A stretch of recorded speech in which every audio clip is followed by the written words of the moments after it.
কিশোরগঞ্জের কটিয়াদীতে ষষ্ঠ উপজেলা পরিষদ নির্বাচনে নবনির্বাচিত চেয়ারম্যান ও ভাইস চেয়ারম্যানদের নিয়ে প্রথম সভা অনুষ্ঠিত হয়েছে।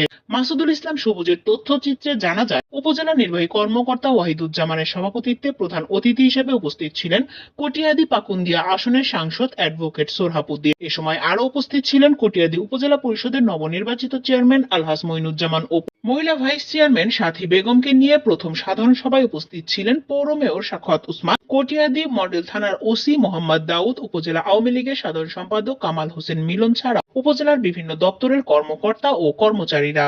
মহোদয় আছেন, ওনাকে নিয়ে আমরা ভালো হয়, কটিয়াদীটা যেন সুস্থ থাকে, ভালো থাকে, সেই ব্যাপারে আমরা সবাইকে নিয়ে আপনাদের সবার সহযোগিতা আমরা চাই।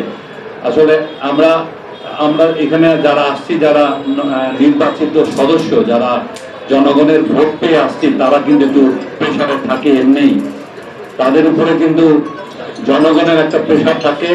ওরা চায় সবকিছু যেন আমরা করে দিতে পারি। আমাদের সামর্থ্যের সীমিত, কিন্তু আমরা সবসময় পারি না।